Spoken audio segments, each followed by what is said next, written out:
Okay, so if you would have told me a couple of months ago that I'd be sitting here making a video about MrBeast being a bad YouTuber, I would have told you were crazy. As most of you know, on my channel, I look at bad YouTubers every single day, and for some reason, I've been getting comments of people telling me to check out MrBeast. Now, I obviously know who MrBeast is. If you don't know who he is, you probably slid out of your mom last Thursday, but MrBeast is the biggest YouTuber, like, ever. Everybody loves MrBeast. He does insane things for his videos, but recently, there has been a lot of drama. Now, when I say recently, it's more like 4 or 5 months ago. I'm just kind of late to everything. But it all started on June 13th, 2024. There was a YouTuber named Prism42 who uploaded a video titled Chris Tyson talked inappropriately to a 13-year-old. Now, if you don't know who Chris Tyson is, it's basically MrBeast's best friend. You know this person right here? Yeah. Recently, this Chris Tyson person did like a gender transformation, or I don't really know what to call that. They basically turned from a boy into a girl. As most of you know, I don't really like dive into that stuff. I don't really pay attention to like the transgender stuff just because I'm not really associated with it. Now, in this video that this Prism guy made, he sits here for 40 minutes talking about all of this evidence that he has against Chris Tyson. Apparently, MrBeast's friend was talking to a 13-year-old kid in a very weird way. Now, I'm gonna be honest, nobody wants to sit through a 40-minute video learning about this weirdo guy who talks to little kids. So basically, MrBeast's best friend, Chris Tyson, was talking to a 14-year-old kid when he was 20. The conversations that this guy was having with this little kid were talking about explicit photos. Chris Tyson was also sending this little kid kissing emojis. But it doesn't just end there, because this Chris Tyson guy also said that he loved this person. They slowly became best friends, and then they ended up meeting in person eventually. Once MrBeast found out about his best friend acting weird with like little kids and contacting them, he had to tweet this. He said, "Over the last few days, I've become aware of the serious allegations of Chris Tyson's behavior online, and I'm disgusted and opposed to such unacceptable acts." So basically, MrBeast is saying, damn, my best friend's a weirdo, he's talking to little kids, I'm gonna figure out if this is true or not, and I don't really like it. That's what he said. A couple of weeks later, somebody named Nathan came out and said that this Chris Tyson guy, MrBeast's best friend, was also grooming him. Nathan said that he and the other person from earlier would do work for Chris Tyson, whether it was like, you know, making thumbnails or something like that, but Chris Tyson would always send them weird images and talk about weird jokes and stuff like that. And remember, they were literally 14 and 15 years old. This was a 20-some-year-old man talking with 13 and 14-year-olds about weird, explicit stuff. So while all this was happening with MrBeast's best friend, MrBeast was like, holy cow, like my best friend is a weirdo, everybody's coming out like exposing my best friend, what the hell do I do? MrBeast didn't expect somebody by the name of Dogpack404 ended up posting a video that would expose him. Now, this was posted on July 24th, 2024, so that's about like 6 months ago. I know I'm extremely late. The title of this video says, "I worked for MrBeast and he's a fraud." If you look at the time, it's 53 minutes long. It's basically a 53-minute long video of somebody who used to work for MrBeast exposing him and explaining why he's not as good as he seems. In this video, this Dogpack guy explains how MrBeast doesn't actually make real videos. A lot of his videos are scripted. He ended up talking about how a lot of the stunts that you see on MrBeast's channel with like trains and cars getting smashed, a lot of those are fake. It's just CGI. None of those cars or trains actually get crashed into. He also mentions that a lot of the characters and the contestants in these MrBeast videos are following a script. He talks about one specific time where there was a contestant who had to complete a maze or whatever before the timer ran out. And in the video, you can see the contestant looking to see what the timer says, and then he keeps going. And then he looks to see what the timer says, and he completes the maze right with 1 second left to make it more suspenseful. Apparently, MrBeast told this guy not to complete the maze with like a minute left. He told him to complete it right at the end so all the viewers would be like, oh my god, is he gonna get it? Is he gonna get there? Oh my god. That's not the only thing that this Dogpack guy exposes MrBeast for. He doesn't only make fake videos, he also had a live stream where he was giving out a bunch of merch. As you can see in this screenshot right here, there's a bunch of t-shirts ready to be shipped out. And in this live stream, you can see MrBeast saying, okay, like, come on, order, come on guys, come on guys. For those of you who are just joining, if you buy one of our limited edition 40 mil special shirts, then we will sign that shirt, and some of them will get random prizes like this. He really wanted people to buy his shirts, and he kept saying throughout the live stream, if somebody orders in the next 30 seconds, you have a chance to win something special. You have a chance to win a signed t-shirt. Now, when all the little kids heard that, they were like, oh my god, I can get a signed MrBeast t-shirt? I can get his autograph? This is sick! Turns out, MrBeast didn't autograph all of these t-shirts. In this clip, you can see that this guy right here is signing these t-shirts. It's not only Mr. Beast doing his autograph, it's everybody else doing Mr. Beast's autograph for him. The reason that this is bad, according to this dog pack guy or whatever that's exposing Mr. Beast, is because these little kids were promised that they were gonna get a Mr. Beast signature, and they got this guy's signature, whoever the hell he is. This dog pack guy wasn't done there though, because he said that Mr. Beast is a liar and a fraud. The reason he says Mr. Beast is a fraud is because Mr. Beast always says, oh, subscribe to my channel and you can be in these videos, or go buy a shirt and you might be in these videos, or go buy Feastables, my chocolate bar, and you might be in these videos. Mr. Beast has always been the person saying, if you interact with my channel, I might pick you for a challenge. I might pick you to be a contestant in one of these videos, so always be ready. That's always been Mr. Beast's thing. This dog pack guy argues that no, everybody in these contestants are either YouTubers or people who work for Mr. Beast directly. He talks about how in every single video, there are basically no subscribers in these videos. Mr. Beast is telling people to subscribe so you can be in these videos, but then he never picks these people. I'm not choosing any sides here, but let's just be real. Why would Mr. Beast pick one of his subscribers to be in his videos? Let's say he's doing another Squid Game video, which was one of Mr. Beast's most popular video, where he had these contestants do these crazy challenges and fall off of buildings onto, like, just crazy stuff. Why would he pick a 4-year-old subscriber? It's pretty obvious that most of Mr. Beast's, like, audience are really young kids. Young kids love that content. Why would he pick a 6-year-old kid who's in love with Doritos? He wouldn't be good on screen. The reason Mr. Beast makes these videos is because he wants them to be entertaining. He wants a bunch of people to be able to watch them. Why would he pick a 5-year-old kid who's just gonna sit in the camera and be like, I like playing Fortnite. Like, what the hell? You know how Mr. Beast made a video, oh, I was buried alive for 7 days or whatever? I think that's what Mr. Beast made a long time ago. What if he picked a little random subscriber to be buried alive for 7 days? Why would he bury alive a 3-year-old kid? Come on now. There's obviously a reason he doesn't pick his subscribers for most of his videos. Obviously, they won't fit. After this dog pack dude posted this video, for the next couple of weeks, people started to hate on Mr. Beast. People were taking all the things that this dog pack said as 100% fact. They weren't supporting Mr. Beast, and they just looked at Mr. Beast like he was a horrible person. But then, on August 7th, something insane happened that nobody expected. Dogpack404 released another video, and this one was titled, I worked for Mr. Beast, he's a sociopath. Now, unlike the first video where he sits there and points fake stuff out and like explains why he hates Mr. Beast and says he's a really bad person, he actually brings in a former employee of Mr. Beast, and this employee ends up crying throughout this video. He's so shocked.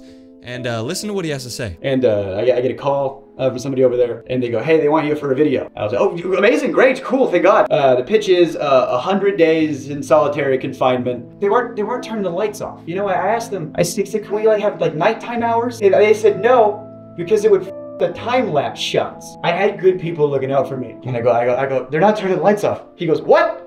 That's a war crime. We're not allowed to do that to terrorists. Now, the guy that he's interviewing in this video is a guy named Jake Weddle. Now, this Jake Weddle guy was supposed to be a main character in one of Mr. Beast's videos. The video was supposed to be a solitary confinement video where basically this Jake guy would be the main star and he'd have to sit in this room for a certain amount of days. Every single day he sat in the room, he'd get a certain amount of money. The thing was, though, it was gonna get harder and harder as the days went on, and he'd have to decide, do I wanna stick through this torture or do I wanna just leave now and take my money? Now, obviously, this video never released on Mr. Beast's channel, and it's because this got insane. Apparently, this Jake guy never expected this video to get this crazy, but as the days went on in his solitary confinement challenge, the challenges that he was given by Mr. Beast's team and Mr. Beast himself were really inhumane, he says. He talks about how he had to suffer through some horrible smells. Mr. Beast's team was like putting a bunch of smells in this room, and he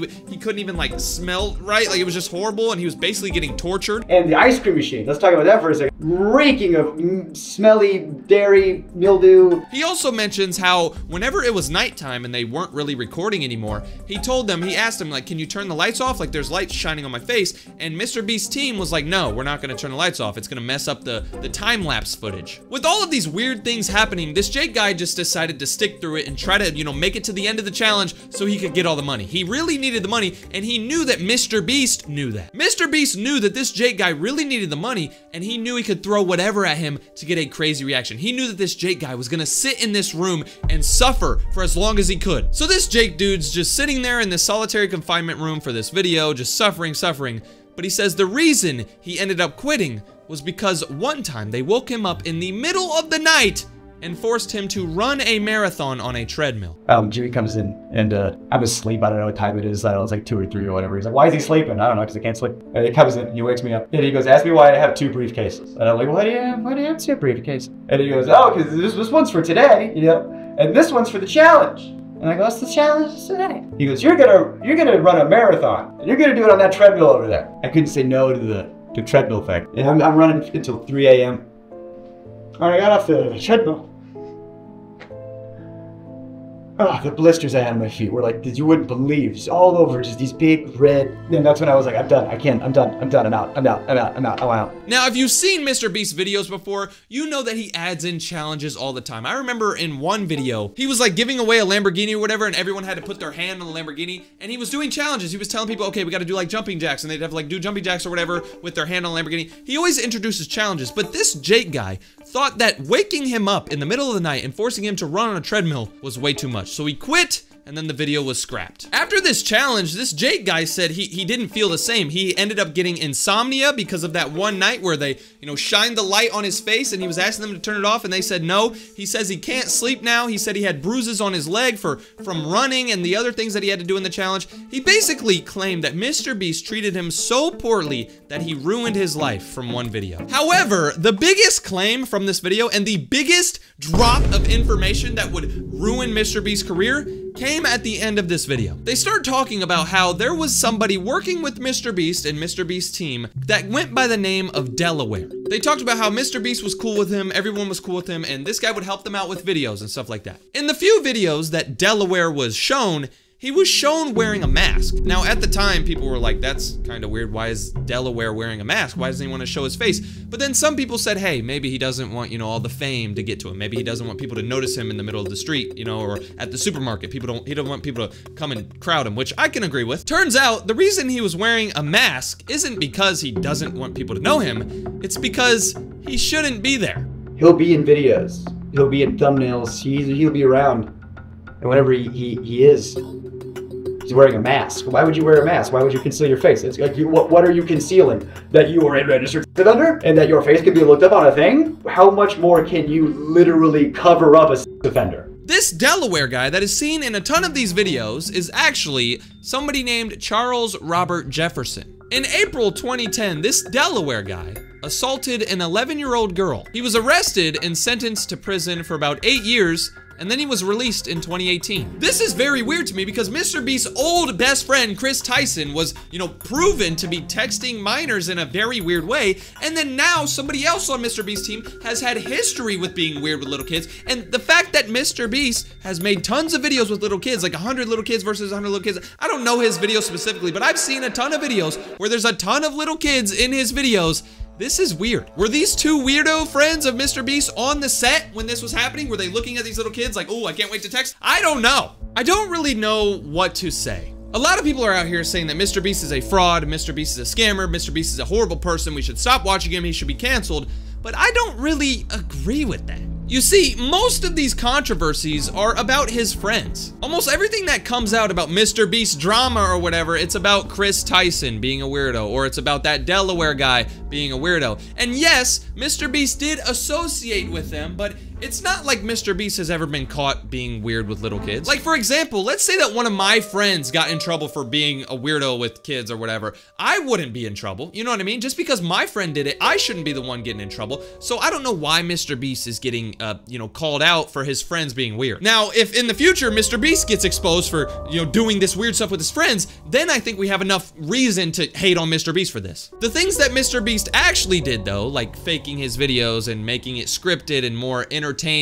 and also saying, oh, subscribe to me, you'll join these videos, but then not really picking any kids, how should we feel about this? Like I mentioned before, the reason he doesn't pick little kids is because he's not gonna pick a 4-year-old kid who barely knows how to walk, who barely just learned how to get potty trained last summer. He's not gonna take him onto the set and have him poop on the floor, you know what I mean? With all of the other controversies surrounding Mr. Beast, I think honestly what we can say is that Mr. Beast is just a man of money. He really wants to make as much money as possible. He wants to make his brand the best as possible. That's why in that live stream, he was begging people to buy shirts. He was saying, oh, if you buy a shirt in the next 30 seconds, you have a chance to get get something special. He's using FOMO against these little kids, and you know, it is kind of weird, but at the same time, this guy, he just wants money, and he's gonna do whatever he can to get some money. That's why he also has some scripts in his video. That's why he also told that guy, you know, oh, slow down, make sure you know, get to the end with 1 second left. The reason he does this is because he wants to make it better. It wouldn't be entertaining if the guy just beat the maze completely and then they had 5 more minutes to spend. Like, that's not as, you know, engaging as if he completes the maze with 1 second left and barely survives. You know what I mean? I know there's a lot of people on the internet saying Mr. Beast sucks, Mr. Beast this, Mr. Beast that, but I don't think I'm gonna take that side. I think with any situation in life, you only see one side of it, or you normally only see like a half of it. There's so many people saying so many different things about so many people on the internet at all times, and you never really know what's fully true. This might make a lot of people mad, but I don't give a damn until I see like full proof, full evidence of Mr. Beast being a creep or completely faking videos and lying to little kids like right to their face saying like, oh, you wanna join? Yeah, right! And then slaps the hell out of a little kid. Until I see something like that, I'm not gonna sit here and call him a fraud. I'm not gonna sit here and call him evil. He's not evil. Do you know how many people are out there right now, higher up people in the government and stuff like that, who are really evil? Just because Mr. Beast made a fake video here or there, or he scripted a video, or his friend was a weirdo, doesn't really make him a weirdo. I think also the reason that a lot of people are coming out with all this stuff about Mr. Beast is because he's the biggest YouTuber ever. Of course, there's gonna be people who find things out about the biggest YouTuber ever. They just want a slice of the fame, bro. I do have to agree though, some of the points that this dog pack guy made and the points that other people made are pretty solid. The whole situation is weird, but like I said, most of the time you only see one side of it, so I can't pick a side. If anything else comes out about Mr. Beast or this whole situation, let me know in the comments. As you guys know, I'm kind of like late to all this stuff. This was like 5 months ago and I'm just lagging behind, so let me know if anything else happens. Also, I want to know how you feel. Do you guys think I'm weird for not picking a side? Do you guys think I'm weird for not hating Mr. Beast? Let me know if you think I'm wrong. I'll be reading all the comments. If you want to see me look at another dumb and stupid YouTuber, click this video right there. I do this every day. I come here, I look at stupid YouTubers, I make fun of them. Just have fun, you know what I mean? Or click right here to subscribe to my channel to get to me 2 million subs.